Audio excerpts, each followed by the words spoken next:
Come here. Perez Hilton here, and I am making my way through the Ryan Reynolds scripted sorry, I didn't mean to say that out loud. Hi there, Perez Hilton, the queen of all media, original influencer, and your #1 source for everything It Ends With Us saga. As I have been deliciously detailing in many videos today, the unliftable Blake Lively has resubmitted her lawsuit against Justin Baldoni with new allegations and no receipts thus far. I am making my way through the complaint in chronological order from beginning to end. So far, no receipts. Lots of allegations, no evidence. Maybe the A-lister in her own mind is saving her best receipts for trial? Well, she claims that other actresses in the movie were his victims of a toxic workplace environment and being made feel uncomfortable. She is doubling down on allegations of harassment against her and retaliation. And we pick up in December, just 2 months ago, less than 2 months ago, literally, on December the 20th. In her opening complaint, Miss Lively noted that she is informed and believes that Mr. Baldoni and his associates have additional astroturfing plans. Pause. She's not shown any proof or even close to receipts, nothing that proves astroturfing, okay? Additional astroturfing plans that they have prepared and are ready to launch at a moment's notice. That is precisely what occurred starting the moment that Miss Lively sent a cease and desist letter to defendants on December 20th, 2024, including with it a copy of her administrative complaint filed with the California Civil Rights Department. Merry Christmas! Upon receiving the cease and desist letter, defendants leaked the administrative complaint to certain hand-selected publications to get ahead of it, gave numerous statements to the press, including blatantly false and defamatory factual allegations, and began a near-daily media and social media blitz at discrediting Miss Lively's longtime publicist, Mr. Reynolds, Disney, the New York Times, and more.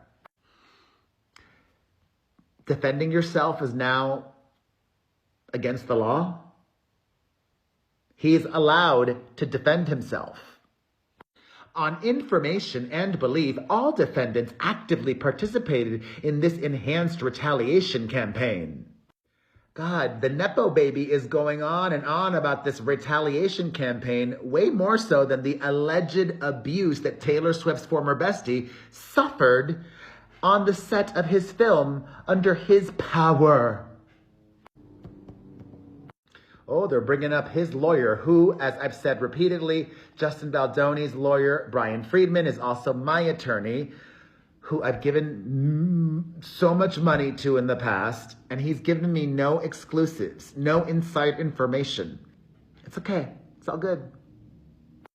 Defendants' counsel threatened numerous lawsuits to sue Miss Lively and others into oblivion and proceeded to file 4 lawsuits in 3 jurisdictions with fantastical damages of hundreds of millions of dollars in each. I added that. On information and belief, defendants' counsel has threatened both fact witnesses, neutral commentators, and publications with lawsuits for doing nothing more than speaking out or publicly reporting unfavorable information about the defendants. Please, I'm so serious. Does anybody have receipts of his lawyer threatening witnesses or potential witnesses? I've been paying attention to this, and I don't recall that at all. In sum, with his own misconduct exposed, Mr. Baldoni refused to take accountability for his own actions when asked. He eschewed his own advice to just shut up and finally listen to the women in our lives, and he did not have the courage to hold their anguish and actually believe them, even if what they're saying is against you. This sounds exactly what they wrote. She and her husband, the ex-husband of Scarlett Johansson. It's almost verbatim what they wanted him to say in his apology letter, which he included their draft that they wrote in his amended complaint. This is bonkers. Bonkers. Even if what they're saying is against you. Instead, he called upon Mr. Sorowitz to fund a legal press and astroturfing campaign to ensure that Miss Lively would be forced to risk everything to come forward.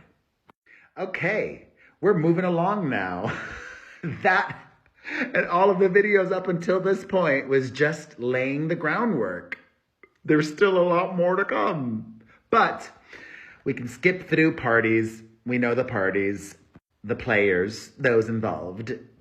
We can skip through jurisdiction and venue. All right, this, though, is factual allegations. A. Justin Baldoni and Jamie Heath engage in inappropriate and unwelcome behavior toward Miss Lively and others on the set of It Ends With Us.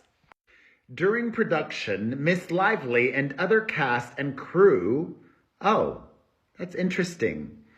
This is the first time they mentioned that crew also were victims of Justin Baldoni and Jamie Heath. During production, Miss Lively and other cast and crew experienced invasive, unwelcome, unprofessional, and sexually inappropriate behavior by Mr. Baldoni and Mr. Heath. Because Mr. Baldoni and Mr. Heath held all leadership positions on the production, they answered to no one and brushed off or ignored the concerns Miss Lively and others expressed. Mr. Baldoni ignored well-established industry protocols in filming intimate scenes and exploited the lack of controls on set to behave inappropriately. Wayfarer failed to adhere to guild rules as well as Miss Lively's contract and standard industry safety protocols with respect to nudity and intimate scenes. Why didn't she complain to the guild? Why didn't she complain to SAG, the Screen Actors Guild? Such safeguards ignored by Wayfarer include providing performers with appropriate notice of nudity and simulated sex and ensuring that consent is given free of pressure or coercion. Signed nudity writers are in place, spelling out the parameters of nudity or simulated sex scenes, safe and secure working conditions that are not detrimental to a performer's health, safety, morals, and career, and the use of intimacy coordinators to observe intimate scenes. Intimacy coordinators that, according to his receipts, she did not want to work with. She did not want to meet them. Without these protections in place, Mr. Baldoni improvised physical intimacy that had not been rehearsed, choreographed, or discussed with Miss Lively with no intimacy coordinator involved. For instance, Mr. Baldoni discreetly bit and sucked on Miss Lively's lower lip during a scene in which he improvised numerous kisses on each take that were not pre-approved in the script, and without an intimacy coordinator there, Mr. Baldoni insisted on shooting the full scene over and over again, well beyond what would have been required on an ordinary set, and without advance notice, conversation, or consent. Why didn't she stop? Why didn't she say, hey, let's bring in the intimacy coordinator. Let's plan this out if what she is alleging is true, which I believe the scene that she might have been referencing here, it doesn't specify, was that one montage that we saw with our own eyes. We saw what happened there. Or was it might have been another scene. I don't know. It doesn't specify, but...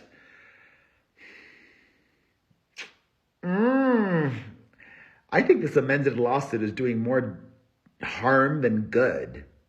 What do you think? Let me know in the comments section, and there is still more to come, so stay tuned. Perez Hilton, over and out for now. See you in a bit.